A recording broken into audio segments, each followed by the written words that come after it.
We are live with a Blue Plate special here in Orange Beach, Alabama at Wisdom Harbor Studios at the Wharf. I'm Andy Andrews. Thank you for joining us. And it's kind of a special edition, like we did yesterday, a special edition of the special. It's a special today because we're right in the middle of recording the audio version of Just Jones, which is the third in the Noticer series. And so the book will be released September 8th, and it's my favorite one. I'm just telling you, of the three, it's my favorite. And there's several reasons for that, but if you're just joining us and if this is your first time, please click that notification button if you're on Facebook so that you'll know when we're on the air.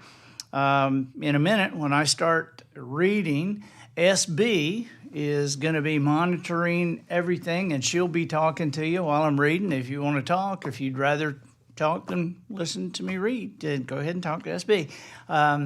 But we'll we just wanted you to be a part of this. You know, this is something that not many people see, so we just stopped. We took a break just a few minutes ago and ate something. That's one of the things that a lot of people don't know about doing these audible versions.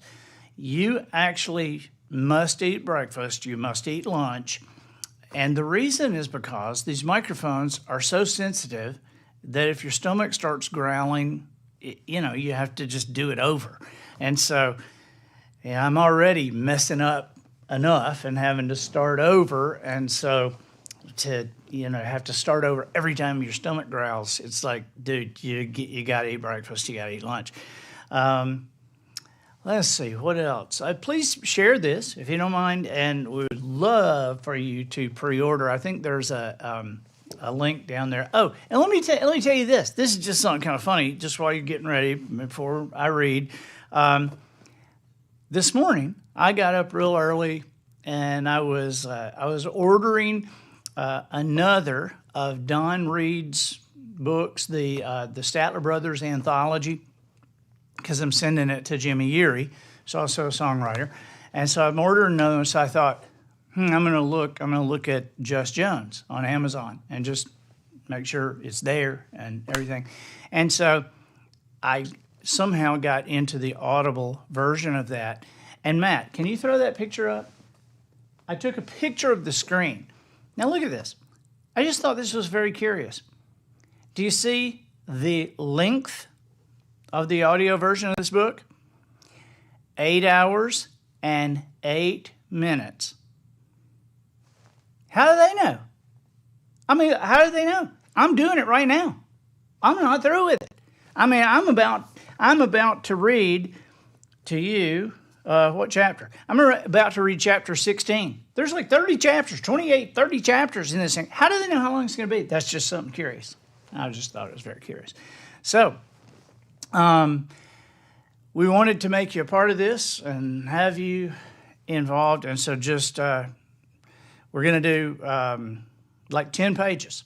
And so we're going to start at the first of a chapter, but we're going to stop in the middle of another chapter. Okay? And be aware that, when you're just starting like this, you just, I'll do it again if I screw it up. And so you'll see us stop and start. But I also want you to be aware that you may not exactly know everything that's going on right here in this. I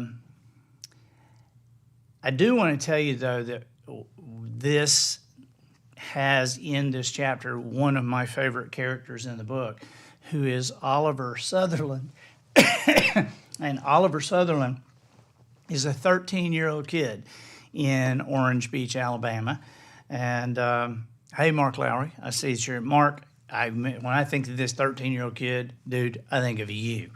But Oliver Sutherland is 13, and so he is, he's very mischievous. People they love him, but they think he's getting away with a lot, but they don't really know He's never been caught at anything, and so they don't really know what he's getting away with. They don't know how to define a lot. And the town is being pranked. This kid just has the ability to just like straight face look right at you. But I have an idea as we go along with this that Jones is going to call him on some of it. But here we go. Let's start with this. Are you guys ready in there? Everybody? Okay. All right. Here we go. Chapter 16. To painfully thin 48-year-old Richard Mack, life itself was devoid of excitement. At least that was how he saw it. While he blamed a job for the boring existence that was his, most people in town saw things differently. They had a hard time believing that the position of assistant guidance counselor at Orange Beach Middle School lacked variety and felt the responsibility for any tedium lay more at Richard's feet than with the career choice he had made.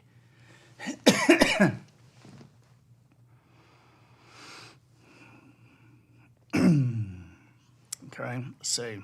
I'm going to do that sentence again.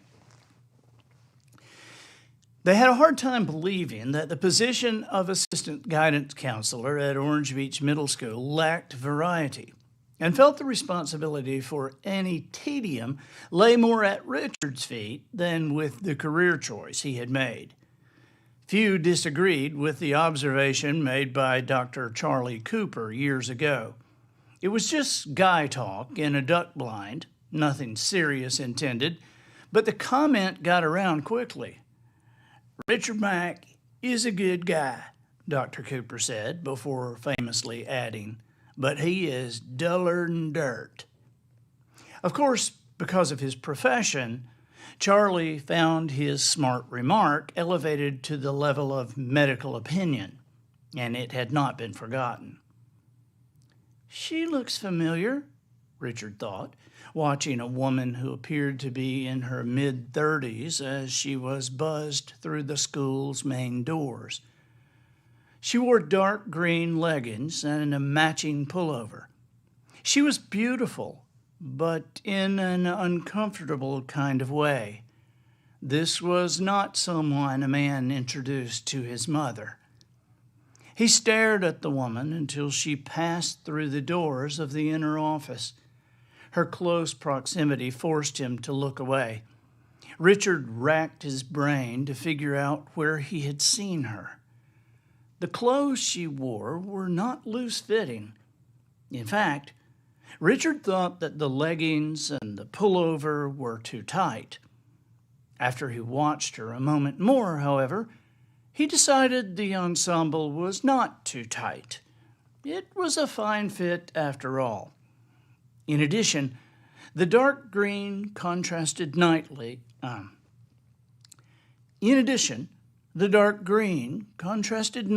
with her auburn hair. She stopped several desks down and was talking to Marlene, the receptionist. It gave Richard another chance to study the woman. He didn't want to compare her to Marlene, but the two were right next to each other. Marlene was rather plain, and this new arrival, well, she was not. Richard had dated Marlene several years earlier, and the romance had lasted for almost a month. Granted, that was longer than any other relationship he'd ever had, but after 3 Saturday evenings and 1 disastrous Tuesday afternoon, Marlene dumped him. Adding insult to injury, she proceeded to remind anyone who would listen that, in Richard's case, boring was not a point of view. It was a diagnosis. As he watched the two women together, Richard remembered how his feelings had been hurt and couldn't help but focus on Marlene for a moment. At least I don't wear my hair in a bun, Richard thought. The beautiful woman's hair, however, looked wonderful. It had some kind of lighter colored streaks in it, and when she moved, The streaks looked like flames dancing through her tresses. As for the cut, some of her hair was longer, some of it shorter. It was all tangled and wild and two different colors. He didn't know how one would describe this kind of hair, but he knew there was a word for this kind of woman. Untamed, Richard thought. Immediately, the old game show came to mind, and he imagined himself the offstage announcer giving the answer in a low, whispered voice to the television audience at home. The password is untamed.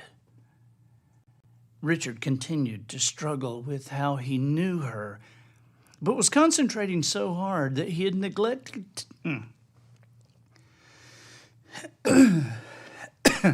We good? Richard continued to struggle with how he knew her, but was concentrating so hard that he had neglected to notice when she walked toward him until she spoke. "Hey," she said, stretching out the word. He flushed deeply.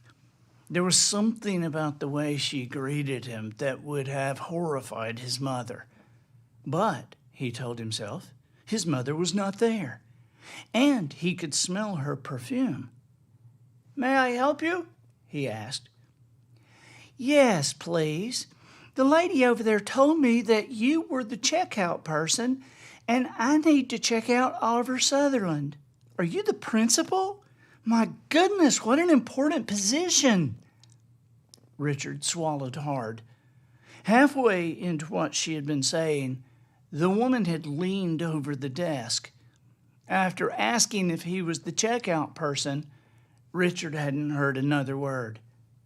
"Who?" he said. "I need to check out Oliver Sutherland." "Oh, yeah," he said. "Red hair. You're his mother?" She was, the woman said, and Richard stood to shake her hand. Sitting back down, he thought, she's tall, too. The correct form and pen in hand, Richard asked, "Is this a doctor's appointment, Mrs. Sutherland? Just a checkout for the rest of the afternoon?" "No," she said, her voice suddenly breaking. She removed a tissue from her purse and while dabbing at her eyes explained, "I know it's only Monday, and I know it's barely 9 o'clock, but as soon as I dropped him off this morning, I received a call that Ollie's grandmother is about to pass." The woman leaned toward Richard again. "That's Ollie's grandmother on his father's side, who, as you probably know, is already gone." She blew her nose. "I'm afraid my poor little Ollie will need to be out for the rest of the week."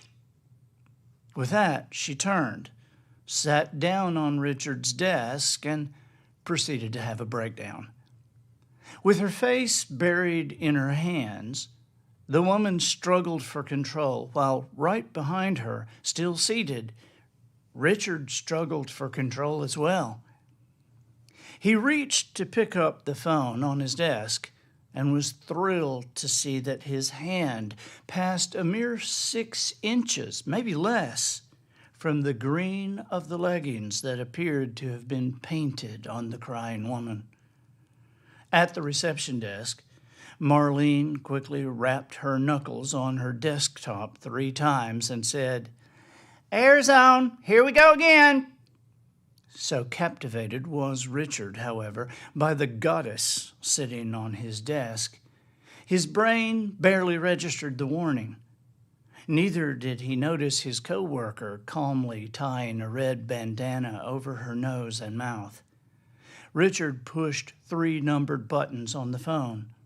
After several seconds, he spoke into the receiver. "Mrs. Engel," he said, "please send Oliver Sutherland to the office. His mother is here to check him out."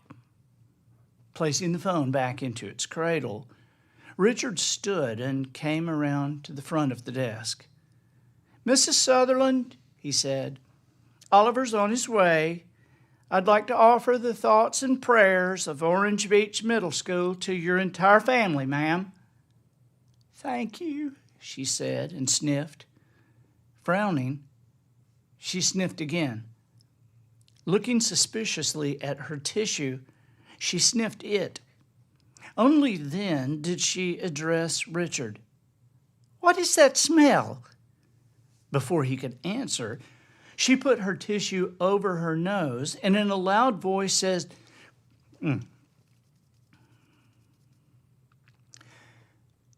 Before he could answer, she put her tissue over her nose and in a loud voice said, "Gross! What is that? Oh my!" She had the tissue clamped solidly over her nose and mouth, and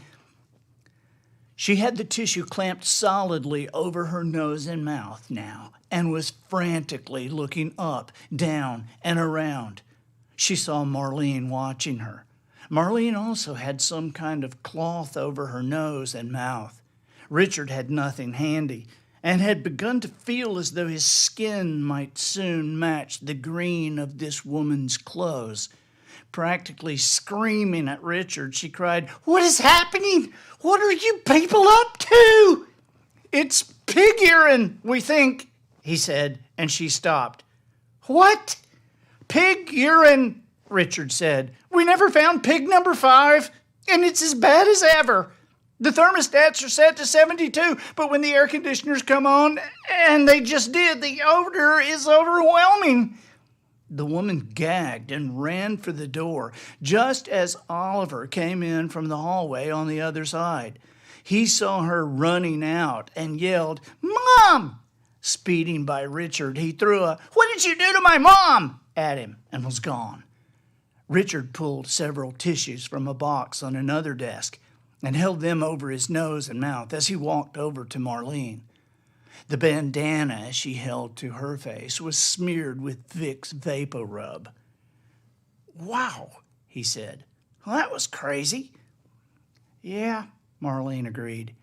Their voices were muted as they did the best they could, avoiding the stench that blew from every vent in the office. "How long is this going to last?" Richard eyed the vent closest to his desk. "The city people say they'll have to take care of it during the summer." Marlene said. "There's 2 more weeks before school's out." They thought about that for a minute before Marlene had another thought. "Hey, I didn't know she was Oliver Sutherland's mom." Richard frowned. "What do you mean?" "She dances at Club Zoo." "What's that?" "Have you never been there?" Marlene asked, and Richard shook his head. "Well," she said, "it's kind of hard to picture, but they have cages hanging from the ceiling in several locations around the club. Instead of animals, they have go-go dancers in the cages. Anyway, she's one of the dancers." Marlene paused, then said it again. "Wow, Oliver Sutherland's mom is a dancer." "Yeah," Richard said. But that's all he said, because he had just remembered where he had seen Oliver's mother. Several months before, he had gone to a friend's bachelor party. It had been Ollie's mom who danced out of the cake. It was the tracksuit that had thrown him off. She hadn't been wearing it at the party. That or anything else.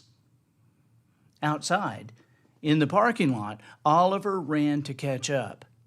When he did, the woman was wide-eyed. "Ollie," she said, "I thought I was going to throw up." "I'm sorry," Oliver said with an expression on his face that made him look like he really was. "When that air comes on in the office, whoo!" He fanned his nose with his hand and smiled. "I cried," she said. "Not because of the smell. I just need the extra money." He looked over his shoulder at the school. "Good, Dana. That's really great." Stopping at the woman's car, Oliver looked around. "Again, this is all between you and me, right?" The woman smiled wearily and nodded. Of course. Okay, Oliver said, pulling a wad of bills from his pocket. Here's the $80 we agreed on for the basic acting job and another $40 for the crying. The woman took the money and put it in her jacket pocket. Call me any time, Oliver. Thanks. The woman took the money and put it in her jacket pocket. Call me any time, Oliver. Thanks, Mom, he said and winked. As he turned to go, the woman spoke again. Ollie, she said, are you really only 13? Okay. Got that? All right. So I know you don't really know where that was coming from or where it is going, but Ollie caused that, okay? And so this is the 13-year-old redheaded kid that's kind of running the town. Okay, we got a few more pages if you guys are good to go. Okay, so having a good time? Are we ready to start this next one? Okay. Chapter 17. That tree limb, Jones said. The one above the bush with yellow flowers. Oliver didn't look long before declaring, Nah, there's no way. Jones turned toward the young man very slowly. His mouth and cheeks were set in a concrete countenance of offense.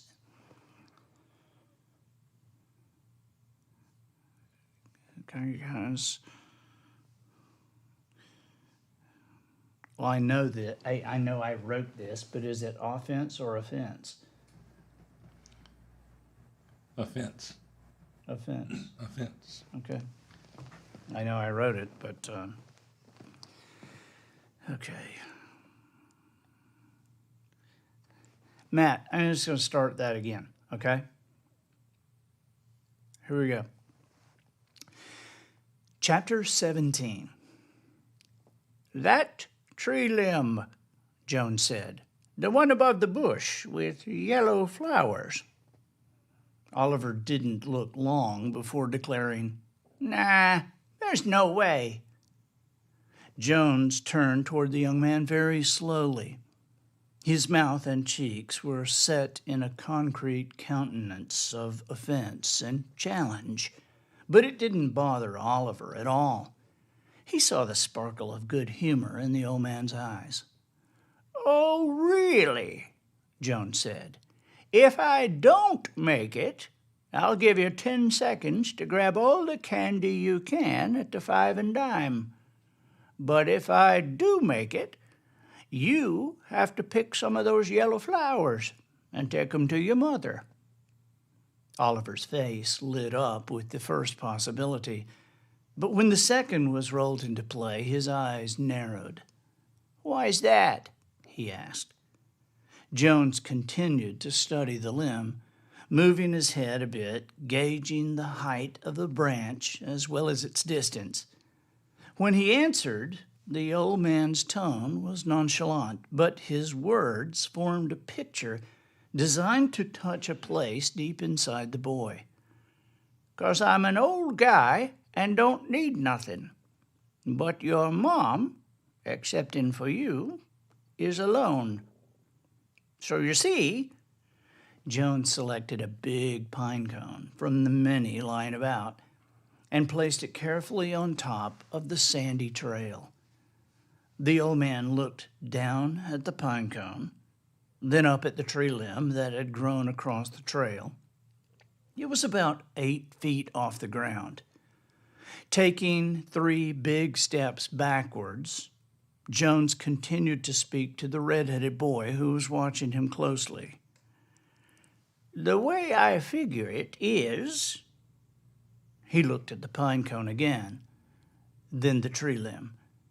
I'm doing you a big favor. The old man made 2 giant steps sideways, leaned a bit forward, and looked again from the pine cone to the branch and back to the pine cone. His arms hung loose as he slightly rocked back and forth. Standing several feet away, in order to have a clear view of the action, Oliver said, "What's the big favor?"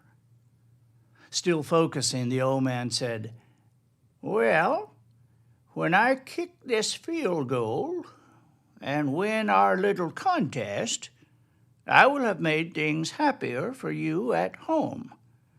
Because when the man of the house, that's you, brings the woman of the house, in this case your mom, flowers, she appreciates the man to a greater degree.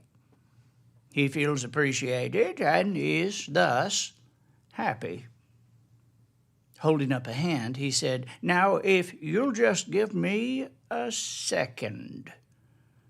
Jones took 2 quick steps in his flip-flops and kicked the pine cone hard, catching it full on its lower third with the bare half of his right foot. The cone sailed high and true, crossing over the limb with room to spare. Jones held both hands straight up in the air like an official.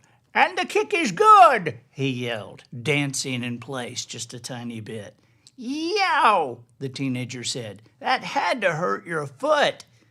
"Nope," the old man said. "It didn't, but nice try at changing the subject." Grinning at Oliver, he pointed toward the flowers and added, "Pay up, Ollie. Start picking." Oliver had been faithful to his responsibilities at the Five and Dime. On the 2 Saturdays he had worked so far, the redhead had arrived early, worked energetically, and stayed until Jones insisted he head home. Ollie was at the store every weekday afternoon as well. It was obvious that he loved being there. One might even say that Oliver Sutherland was drawn to the place. After being in Orange Beach for a couple of weeks, Keeley shared an observation with the old man.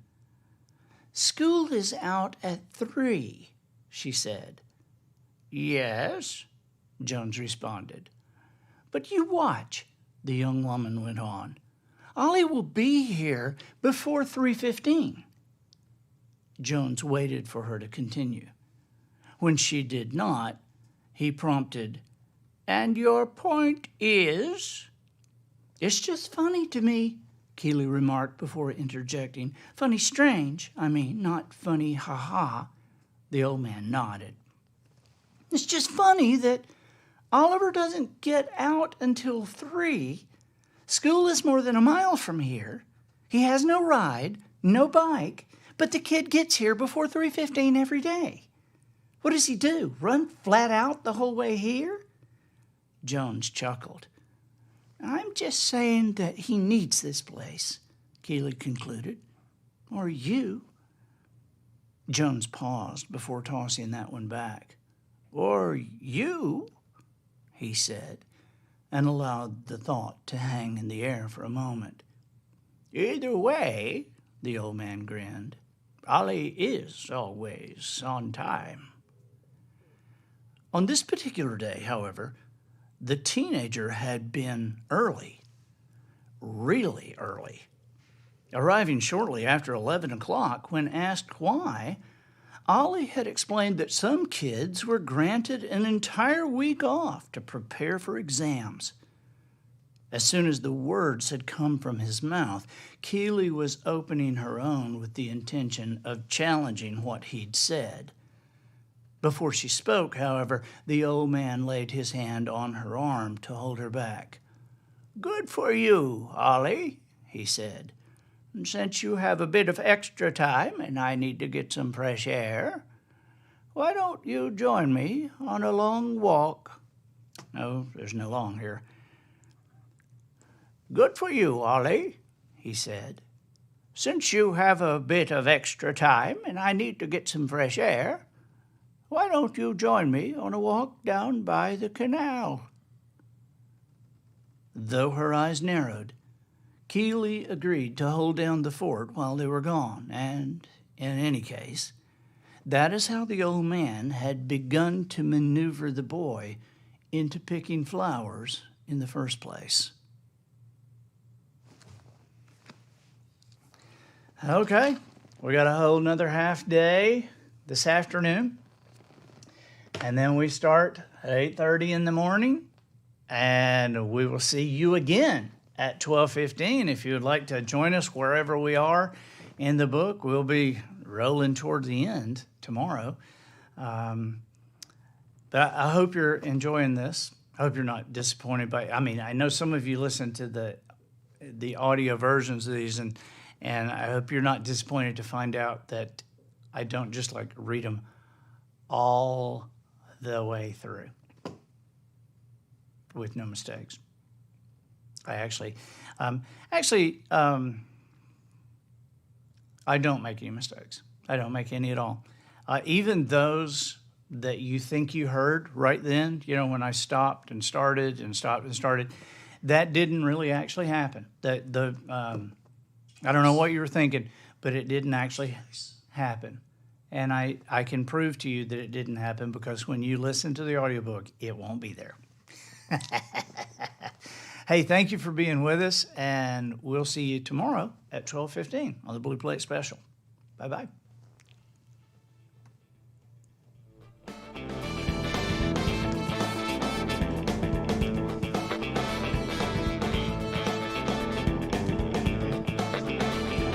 I know, I was too. Was that on yours?